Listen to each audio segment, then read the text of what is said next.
Ju përshëndes gjithëve sapo dola nga Instituti Mjekësisë Ligjore. Dua t'ju vë ndjeni që para 2 ditësh kam bërë kallëzim në drejtorinë e policisë Tiranës për dhunën që më shkaktuar në protestën që ndodhi para pak ditësh në bulevardin Dëshmorët e Kombit, një dhunë pa justifikueshme nga policia, ku përveç se ka marrë spraj në 3 drejtime, spraj shumë të fortë,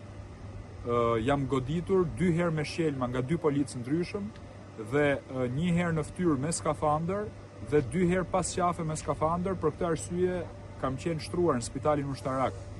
ose siç njihet ndryshe spitali i traumës, ku pas ekzaminimeve kam marrë dhe epikrizën.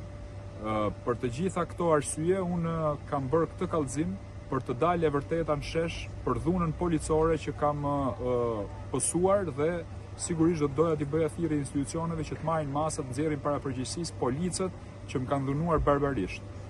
Flas për rastin tim, por kjo do të shërbejë si këmban alarmi për dhunën policore që është ushtruar në atë protestë, apo nëse kanë ndërmend për të ushtruar në protestat e tjera. Nga ana tjetër, ju duhet ta dini, besoj, që unë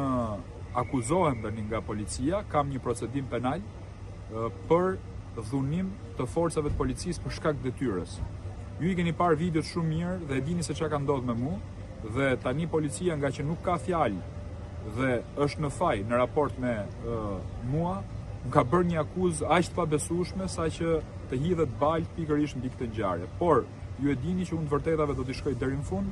Kjo është kauza ime, unë vi nga aktivizmi, kur nuk kam pasur probleme në për protesta, është hera parë, por t'jeni të bindur që unë do t'i shkoj deri në fund, pres me shumë vëmendje zhvillimet që do të vinë nga ky institucion apo nga policia në përgjithësi.